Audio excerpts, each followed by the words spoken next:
minggu pagi ini terbacakan di dalam kitab Perjanjian Lama, Mazmur 128 ayatnya yang pertama hingga ayatnya yang ke-6. Lembaga Alkitab Indonesia memberikan judul Berkat Atas Rumah Tangga. Nyanyian syarat. Berbahagialah setiap orang yang takut akan Tuhan, yang hidup menurut jalan yang ditunjukkannya.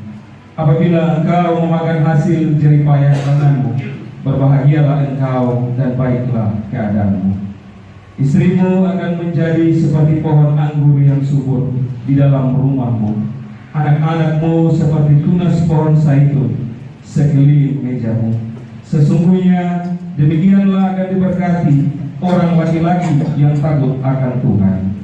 Kiranya Tuhan memberkati engkau dari Sion, supaya engkau melihat kebahagiaan Yerusalem seumur hidupmu, dan melihat anak-anak dari anak-anakmu damai sejahtera atas Israel. Sekali lagi shalom. Shalom.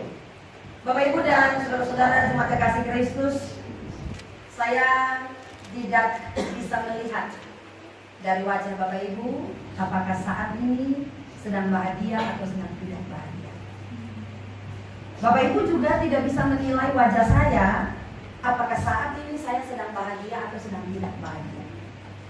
Sebab terkadang ada orang yang pintar menyembunyikan pahit hati, luka hati, kesedihan, lalu dia memancarkan wajah bahagia sehingga menutup luka, menutup sedih, menutup kepedihan dalam hatinya. Tetapi ada orang juga yang tidak mampu menata hatinya. Jadi kalau sedang sedih, dari wajah saja orang sudah bilang, lagi sedih ya, lagi sedih ya, lagi sakit hati ya. Apalagi kalau itu terpancar dari perkataan-perkataan yang memang melukiskan dan menggambarkan bahwa dia memang sedang sakit hati, dia sedang tidak bahagia. Apalagi plus tambah status WA, tambah status di media sosial, maka lengkaplah sudah dunia tahu bahwa dia sedang dilanda persoalan dan sedang tidak bahagia. Saya merasa bahwa masing-masing kita punya cara untuk menikmati kebahagiaan, dan caranya itu pasti berbeda-beda. Keluarga Leo Anak punya cara berbeda untuk menikmati kebahagiaan dengan keluarga Getionah. Keluarga Bakar Desi punya cara untuk bagaimana mengelola kebahagiaan itu berbeda dengan keluarga Letu.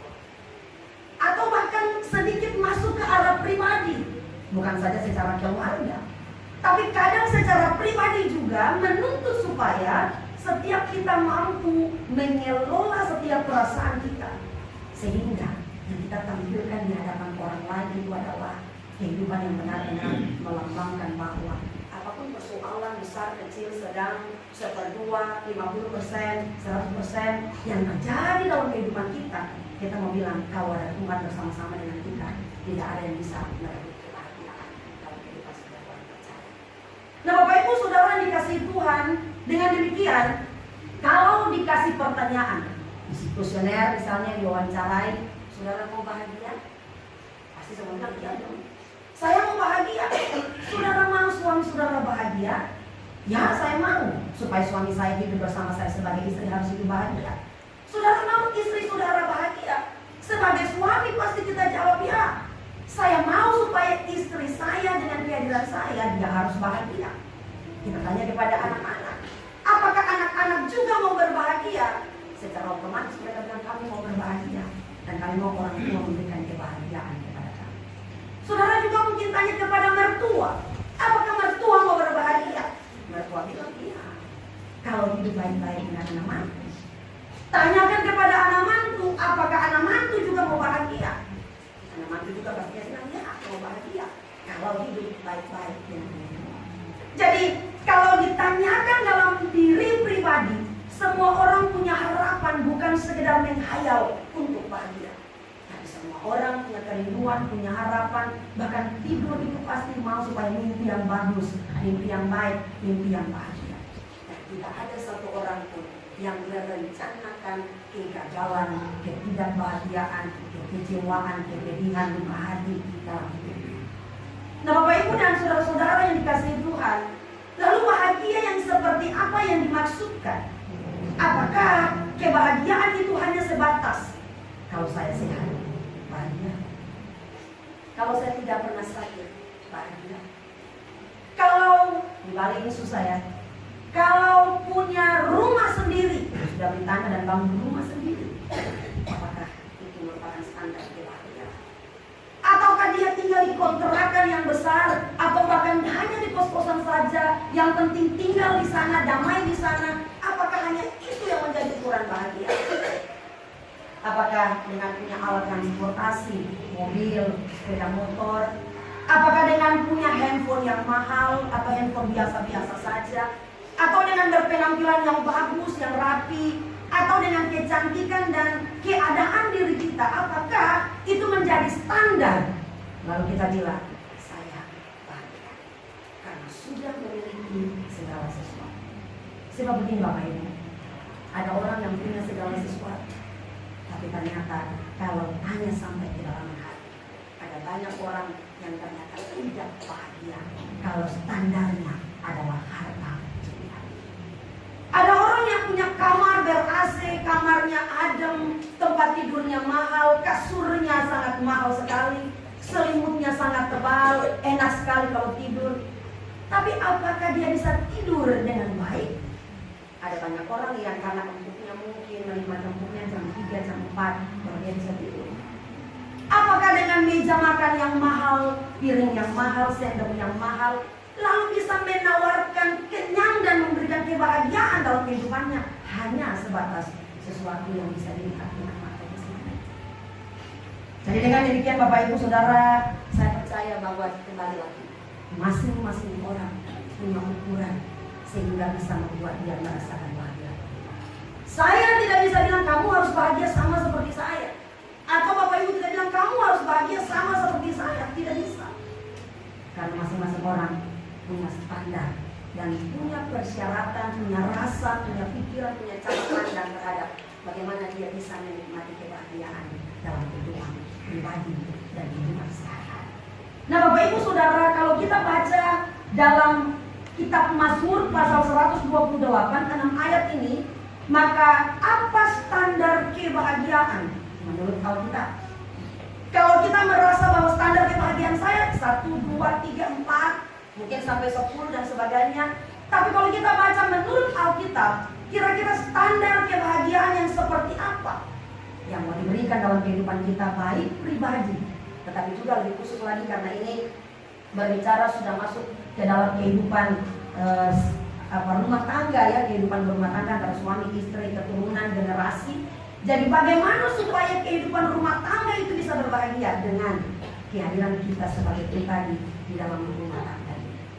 Apakah saya, saudara, jemaat sebagai pribadi, ketika kita masuk dalam sebuah lingkup keluarga dan bahagia, keluarga dan rumah tangga, apakah kita memberikan kebahagiaan bagi rumah tangga kita? Atau kita hanya mau kita saja yang bahagia, yang lain bahagia atau tidak terserah, yang penting saya bahagia. Nah dengan demikian Bapak Ibu Saudara, pemazmur menulis bahwa ada berkat atas rumah tangga, berkat kebahagiaan. Tapi apa standar kebahagiaan yang menjadi berkat dalam setiap rumah tangga? Ada 5 jawaban dalam standar kebahagiaan rumah tangga. Hal yang pertama, saya percaya hal yang pertama pasti Bapak Ibu sudah tahu.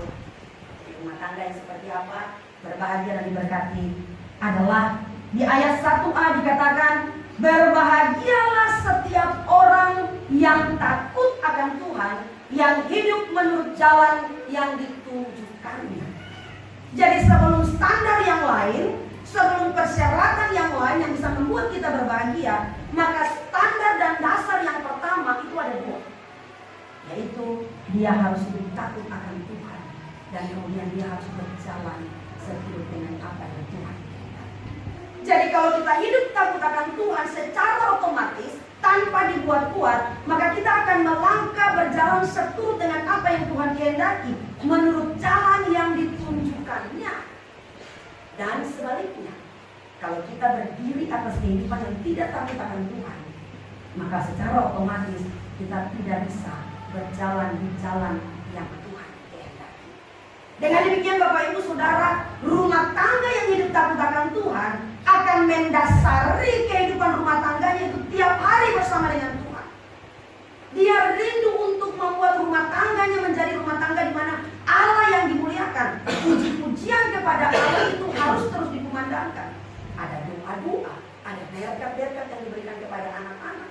Tetapi juga sebagai orang tua harus sadar bahwa rumah tangga yang takut akan Tuhan itu, orang tua harus benar-benar hidup takut akan Tuhan.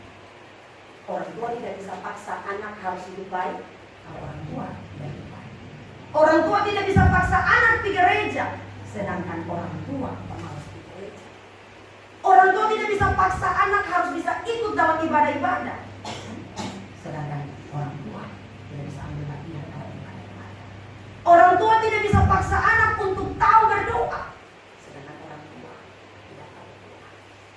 Orang tua tidak bisa paksa anak untuk bisa bikin baik kepada orang lain, sedangkan orang tua tidak bisa bikin baik. Jadi standar hidup takut akan Tuhan itu diawali dengan kehidupan papa dan mama yang benar-benar mau hidup, menyerahkan hidup mereka kepada Allah. Dan jalan adalah jalan sesuai dengan apa yang Tuhan mau. Supaya anak-anak yang ikut kita nih adalah anak-anak yang ikut jejak langkah kehidupan kita.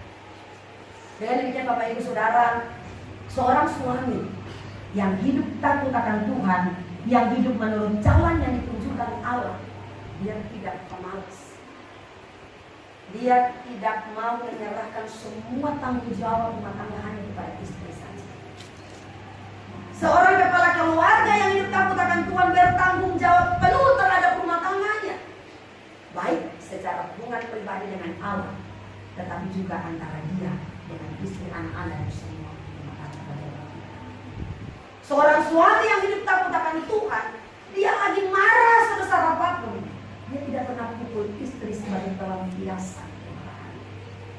Dia mau tarik tangan, mau pukul, dia bilang, dia tanya hidup takut Tuhan. Kalau saya satu kali karena begitu ya. Suami-suami tarik kapung tidak begitu ya. Tidak pernah pukul istri. Pukul dengan hidung saja. Tidak usah pukul dengan tangan kan. Ya. Artinya apa kalau seorang suami hidup takut akan Allah? Dia benar-benar menghargai otoritas kepemimpinan sebagai imam dalam rumah tangga.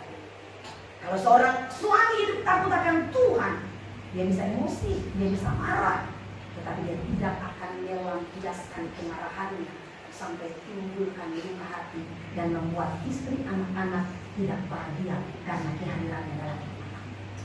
Sebaliknya, mama-mama juga, istri-istri juga. Kalau seorang istri yang takut akan Tuhan, dia tidak pernah bangun pagi ketika suami pergi kerja. Suami yang takut, istri yang takut akan Tuhan, dia bertanggung jawab penuh seperti Amsal pasal 31 itu. Persyaratan seorang istri yang keindahannya lebih daripada permata. Seorang istri yang takut akan Tuhan, dia tidak pernah marah sekalipun dia tidak pernah maki suaminya. Seorang istri yang hidup takut akan Tuhan, lelah seperti apapun, dia akan tetap dengan sukacita memberikan pelayanan yang utuh sempurna kepada suami dan anak-anak. Seorang istri, seorang mama yang takut akan Tuhan, dia marah di tempat lain, dia tidak bisa membiaskan itu untuk anak-anak. Seorang istri, seorang mama yang takut akan Tuhan, dia perlu sabar yang luar biasa untuk menjalani proses kehidupan dalam rumah tangga. Sehingga dengan demikian, kehadiran seorang istri, seorang mama, ibu dalam rumah tangga menjadi sumber kebahagiaan bagi suami dan bagi anak-anak. Kalau papa sudah begitu, mama sudah begitu, maka saudara dan saya pasti ada. Generasi yang dilahirkan dalam rumah tangga ini adalah generasi yang akan mencontohi kehidupan yang diberikan oleh papa dan mama. Bapak Ibu Saudara, saya percaya bahwa setiap istri yang hidup dengan tekanan adalah istri yang mungkin orang bisa lihat dia bahagia luar biasa. Tapi kalau bongkar sampai di hati, maka pasti ada tekanan, keluhan yang dia simpan supaya orang lain tidak tahu. Saya percaya bahwa saudara saya mungkin sebagai istri punya bagian dalam hal ini. Tetapi bukan istri-istri saja. Kadang suami-suami juga punya tekanan yang sama. Tetapi kehadiran kita dalam rumah tangga adalah bagian untuk menyeimbangkan saling menerima satu dengan yang lain. Bukan sekedar supaya kita bahagia, tapi tadi supaya berkat Allah itu biar turun atas rumah tangga. Jadi bukan sekedar kita merasa bahwa saya bahagia hidup dengan kamu bahagia hidup dengan saya, dengan anak-anak, bukan sekedar itu. Tapi supaya berkat Allah atas rumah tangga itu biar turun atas rumah tangga. Dengan demikian Bapak Ibu, Saudara dikasihi Tuhan, hal yang pertama, rumah tangga yang berbahagia adalah rumah tangga yang kalau kita mendasari kehidupan kita takut akan Tuhan. Kemudian hal yang kedua di ayatnya yang kedua dikatakan, apabila engkau memakan hasil jeripaya tanganmu, berbahagialah engkau dan baiklah keadaanmu. Jadi persyaratan yang kedua bukan saja hidup takut akan Tuhan, lalu tidak bekerja. Bukan saja hidup berdoa, beribadah, melayani, tidak usah bekerja, berdoa saja pasti Tuhan kasih kebutuhan kos, kebutuhan makan, kebutuhan minum. Sebagai orang percaya kita harus tahu bahwa Allah memberikan kapasitas, kelebihan, talenta supaya hidup ini bisa dibuat menjadi berkat bagi orang lain, tetapi lebih khusus bagi kehidupan rumah tangga. Maka dengan demikian, rumah tangga yang berbahagia adalah kalau rumah tangga itu makan daripada jerih payah. Kalau rumah tangga itu dengan susah-susahnya, dengan berjuang luar biasa, tapi kemudian dia bisa berinteraksi, dia bisa kasih makan dia punya anak-anak, dia bisa beli ayam meskipun itu mungkin 1 bulan 1 hari saja. Mungkin hari-hari itu tempe, telur, ada waktu ketika dia beli ayam. Tapi itu dia beli dengan hasil keringatnya sendiri. Maka firman Tuhan bilang, itu berbahagia dan baiklah keadaan. Jadi baik keadaan itu bukan berarti bahwa kita sudah punya segala sesuatu dan itu milik orang lain, hanya kita tinggal nikmati saja. Tapi bahagia adalah kalau dengan hasil perjuangan kita, hasil kerja keras kita, hasil usaha kita, mandi keringatnya kita, kelelahan dan kecapeannya kita, kemudian ada hasil yang Tuhan berikan lewat berkat upah dan hasil kerja keras kita, dan kita kasih makan anak-anak dan rumah tangga kita, maka itu menjadi bagian kebahagiaan dalam setiap rumah tangga. Nah Bapak Ibu, saudara-saudara dikasihi Tuhan, dengan demikian ada anak-anak yang sudah menikah tapi tetap masih mengharapkan kiriman dari orang tua 2 bulan, ya. Dan saya percaya kalau ditanyakan orang tua kirim atau bisa beli sendiri, maka orang akan bilang saya lebih berbahagia kalau saya bisa beli sendiri. Dan kalau saya sudah bekerja, saya sudah berhasil, maka orang tua punya bagian yang harus saya berikan juga kepada mereka. Tidak menjadi beban bagi orang lain, tidak menjadi beban bagi orang tua seumur hidup. Kalau kita tinggal di rumah biasa, mungkin kontrakan, mungkin kita punya tempat yang biasa, tetapi kita benar-benar menikmati kebahagiaan daripada kita tinggal di rumah mewah, fasilitas lengkap, semua ada, tapi ternyata semua itu adalah milik orang lain. Kalau kontrakan ya itu bagian kita bayar tiap bulan juga ya, tapi kita menikmati bagaimana kita berjuang untuk bisa tinggal. Tapi ada banyak orang yang lebih mau hidup mewah dan itu orang punya contoh. 5 kali takut tidak ada ya.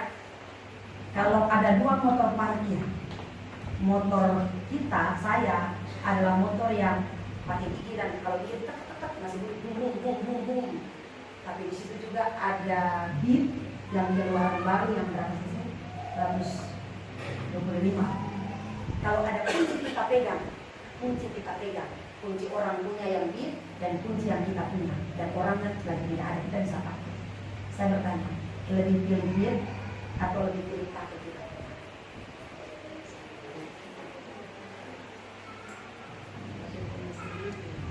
Ada orang bilang pakai punya sendiri, biar bum, biar orang melihat itu untuk apa kayak pok begitu, pakai betapa punya sendiri. Tapi ada orang yang bilang, bum ada ini, bum ada pakai aja dulu biar cepat-cepat sampai ke tempat. Kadang kita menjadi pribadi-pribadi yang lalu mengabaikan hasil keringat kita karena kita rasa itu biasa, itu kurang dan tidak sama dengan punya orang lain. Lalu pada akhirnya kita membandingkan hasil daripada kita dengan orang lain. Pada Saat kita membandingkan hasil jerih payah kita dengan orang lain, jangan harap kebahagiaan rumah kita kehidupan kita. Karena kita tidak akan pernah merasa cukup dengan setiap berkat yang Tuhan berikan dalam kehidupan kita. Kalau kita lihat orang punya, dia bisa begitu ya, saya punya yang begini-begini saja. Akhirnya istri akan bilang ke suami, coba kamu kerja lebih keras sedikit, coba uang itu dikasih banyak sedikit. Masa tetangga saja bisa punya itu, masa kita punya ini dari tahun ke tahun, dari tahun ke tahun saja. Akhirnya persoalan terjadi, persungutan terjadi, tidak bersyukur terjadi. Ujung-ujungnya berkat Tuhan ada, tapi tidak bisa menikmati kebahagiaan. Dengan demikian Bapak Ibu Saudara, hal yang kedua, rumah tangga yang berbahagia adalah kalau kita menikmati berkat yang adalah hasil dari jerih payah kita sendiri. Maka saya percaya orang bilang begini, dan kita bahagia kalau kita punya sendiri. Begini nih, biar musuh-musuh, biar kurang-kurang, biar tidak sama dengan orang lain, tapi ini hasil dari kebahasaan. Saya percaya kita coba tanya kepada mereka yang baru pertama kali kerja, lalu dia dapat upah pertama kali buah sulung dari hasil pekerjaannya. Bagaimana perasaannya? Mungkin saudara pernah di bagian itu ya. Bagaimana rasanya ketika dibandingkan bertahun-tahun hidup tergantung kepada orang lain, tanda kutip orang tua. Ketika sudah dapat sendiri itu saya percaya, kalau bisa kayak dada itu tambah lebar, ini hasil jerih payah sendiri. Ini hasil jerih payah sendiri. Dan ketika itu terjadi, maka saya percaya kita akan mengajarkan kepada anak-anak kita juga untuk menghargai jerih payah orang tua. Mereka tidak akan menjadi orang-orang yang berharap hidup mewah, menghayal hidup mewah.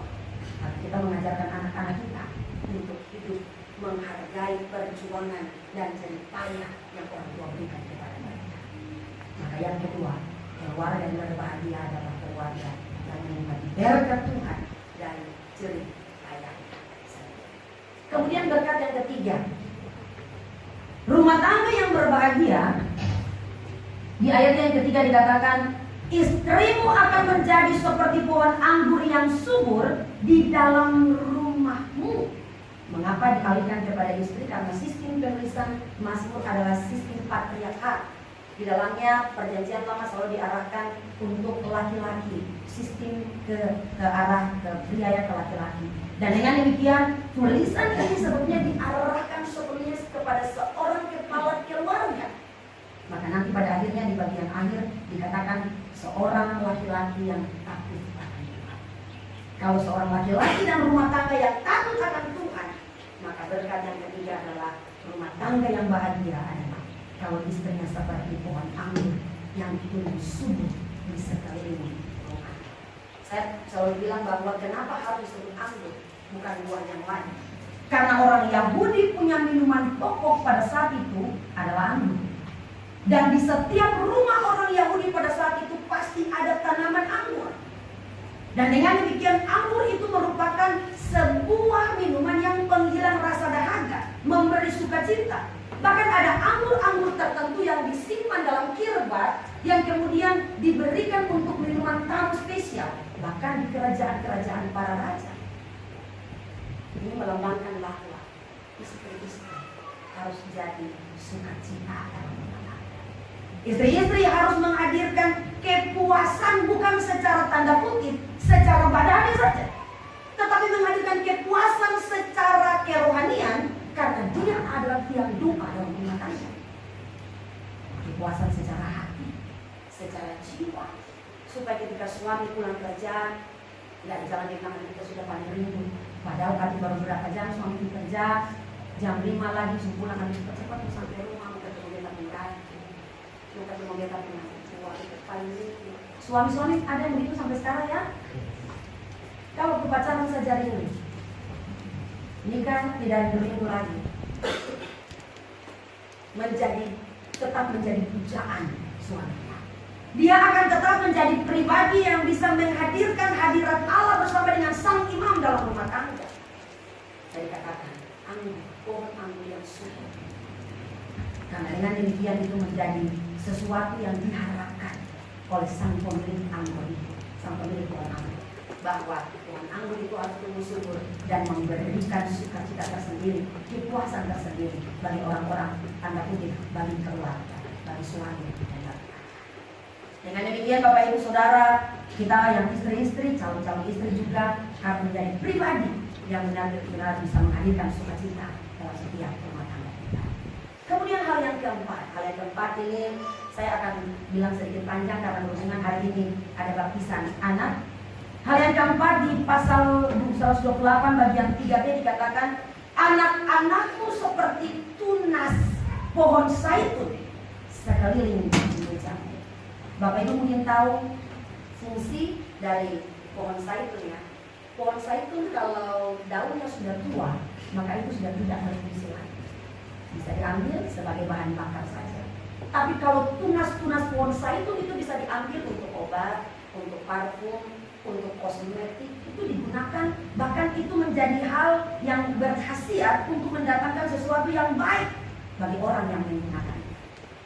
Jadi dengan demikian ketika Pemasmur katakan, anak-anakku seperti tunas pohon zaitun di sekeliling mejamu, itu berarti bahwa anak-anak dalam rumah tangga kita, kalau rumah tangga itu berbahagia, maka anak-anak itu pun akan terdidik menjadi pribadi-pribadi yang hidup tahu bertanggung jawab terhadap kehidupan yang sudah mereka bersama.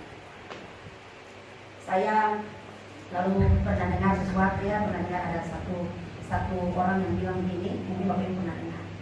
Satu ibu, dia bisa mendidik, melahirkan, mendidik, membesarkan, kasih makan, ajar jalan dan sebagainya. Sekian banyak anak, 2 anak, 3 anak, 5 anak, 10 anak. Satu ibu bisa mendidik, menyayangi dan membesarkan mereka.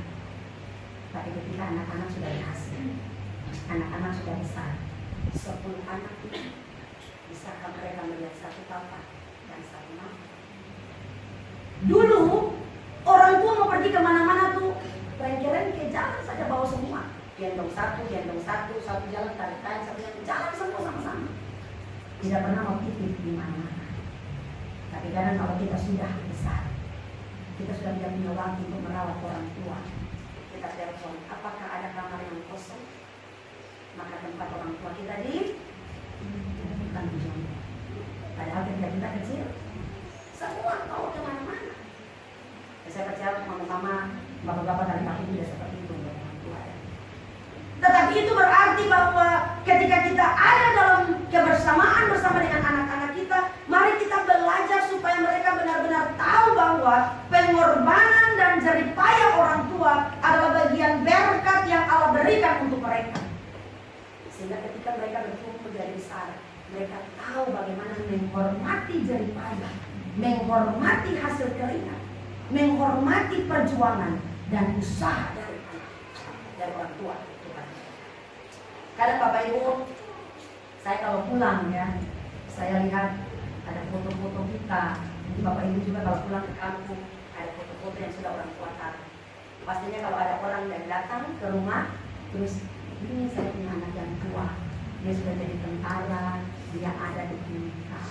Ini yang kasih tunjuk itu cuma foto saja. Tapi meskipun dengan foto, tapi kebanggaan orang tua itu luar biasa untuk anak-anaknya.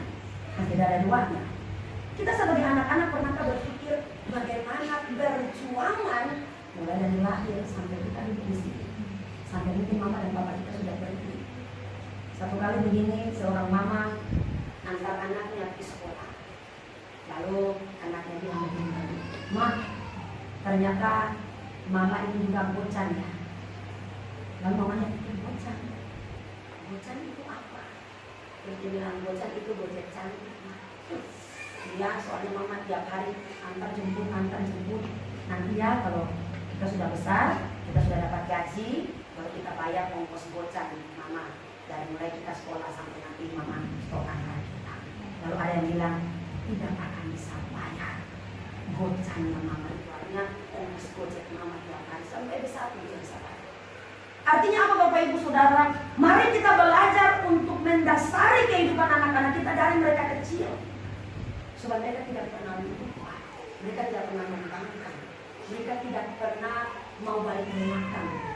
perhatian, kasih sayang. Karena saya kerja sebagai orang tua, saya tidak bilang bahwa kamu harus bayar mami ini, harus bapak ini,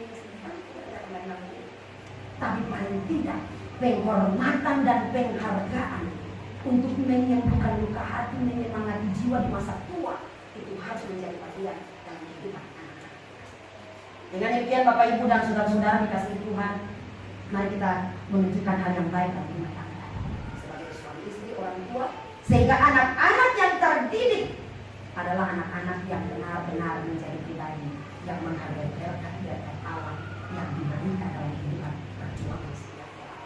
Saya begini, saya mungkin pernah bilang begini, saudara dan saya pakai bagus di tanah rantau, tapi pernahkah saudara berpikir papa dan mama di sana pakai baju kalau saudara dan saya pakai sepatu bagus di sini, tapi pernahkah saudara dan saya di sana naik ke kebun cuma dengan apa itu ceker lihat kaki tanpa sandal?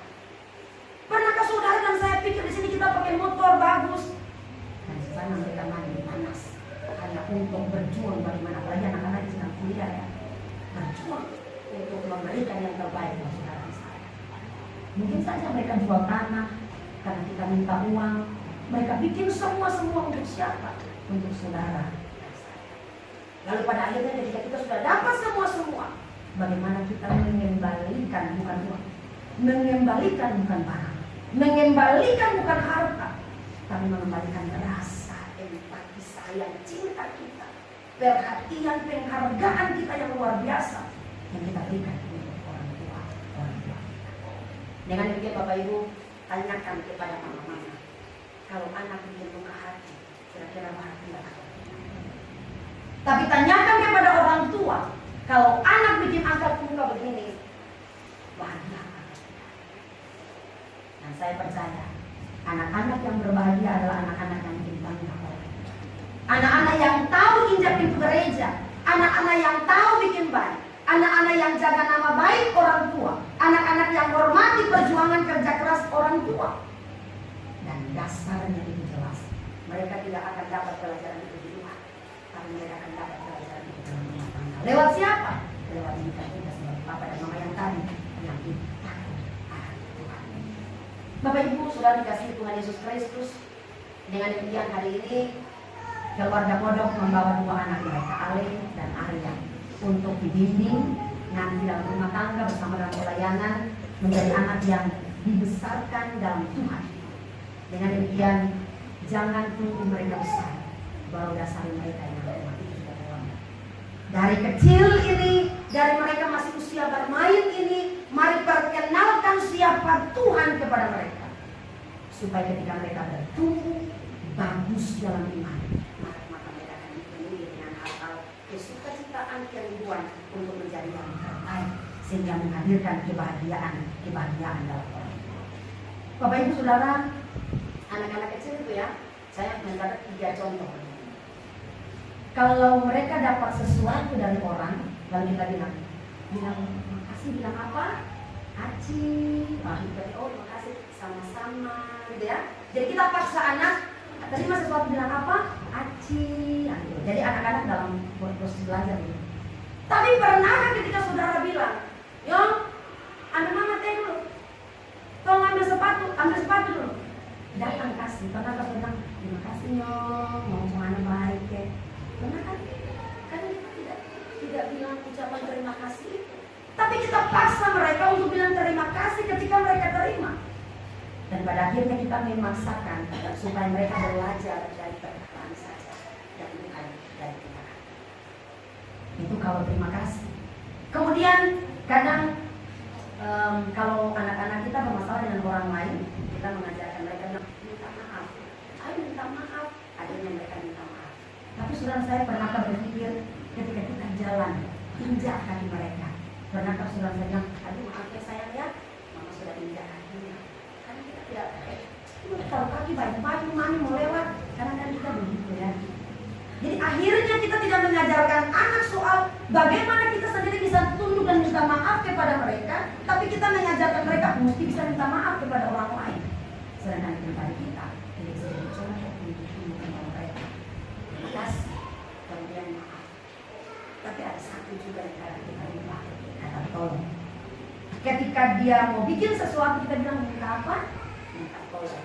Tapi karena kalau kita ke mereka, karena kita tidak bisa pakai ambil ini dulu, ambil ini dulu, ambil ini dulu. Ya. Jadi mari kita belajar untuk mulai mengajarkan hal-hal kecil tentang bagaimana mereka akan berhidup di hadapan kita.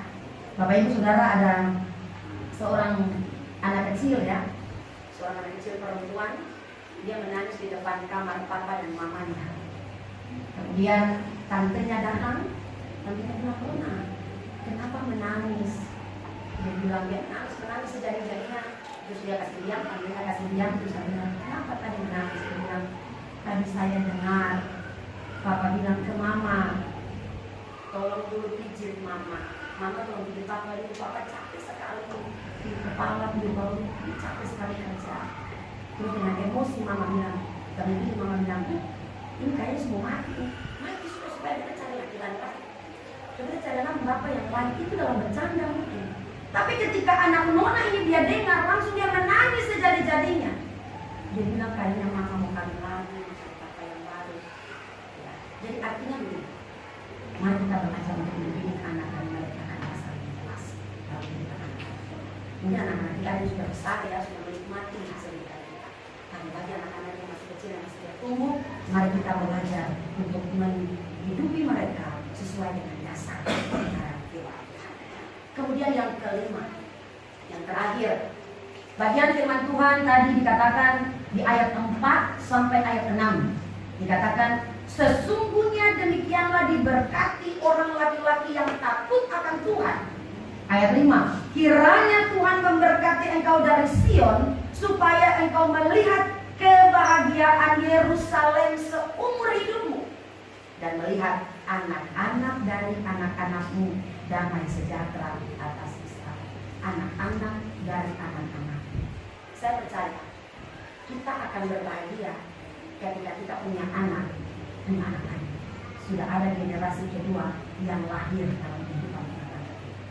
Orang akan bilang dipanggil opa dan oma, itu bahagianya sudah berlimpah-limpah karena sudah ada cucu yang lahir dalam setiap kehidupan kita.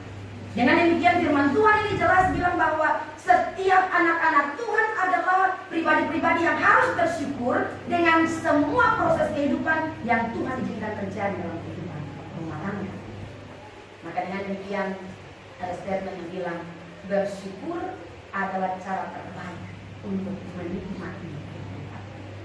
Tidak bersyukur berarti dia tidak tahu cara menikmati. Jadi sebaliknya. Bersyukur itu adalah cara terbaik untuk menikmati hidup. Berarti kalau tidak bersyukur berarti dia tidak tahu cara untuk menikmati kehidupan. Berarti sama dengan kalau dia tidak bersyukur berarti dia tidak berbahagia. Hanya orang-orang yang bersyukur saja yang bisa menjadi pribadi-pribadi yang berbahagia. Dengan demikian Bapak Ibu, bersyukur bukan soal apa yang kita punya, tetapi bagaimana sikap kita terhadap berkat-berkat Allah yang Allah kasih dalam setiap umat. Sekali lagi, bersyukur bukan soal apa yang kita punya. Kira-kira beli dengan uang berapa? Sudah punya banyak atau sudah punya sedikit? Tapi bagaimana sikap kita terhadap berkat-berkat Allah yang sudah Allah berikan dalam setiap kehidupan.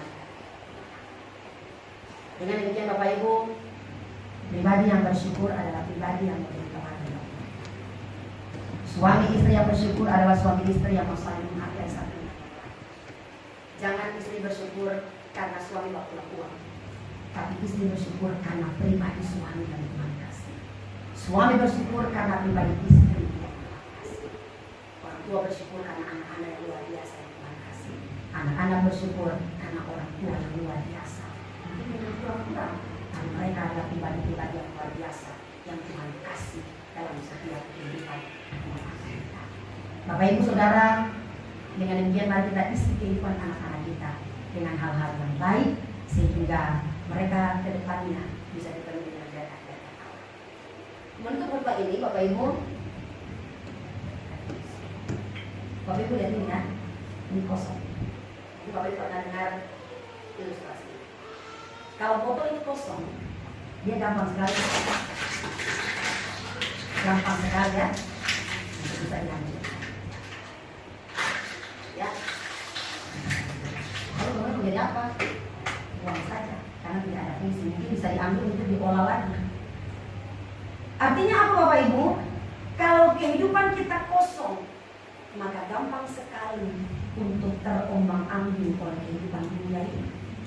Bingung, resah, tidak tahu mau bikin apa dengan kehidupan yang kosong ini. Tapi kemudian kalau yang kosong tadi diisi dengan air dan penuh seperti ini, boros tidak bisa. Tidak akan bisa dilakukan. Kenapa? Karena botol ini penuh dengan air. Apa artinya? Mari kita belajar. Saya tahu kita pribadi yang sebetulnya kosong. Karena kita adalah orang-orang yang berdosa, orang-orang yang salah, orang-orang yang sebetulnya tidak layak di hadapan Allah.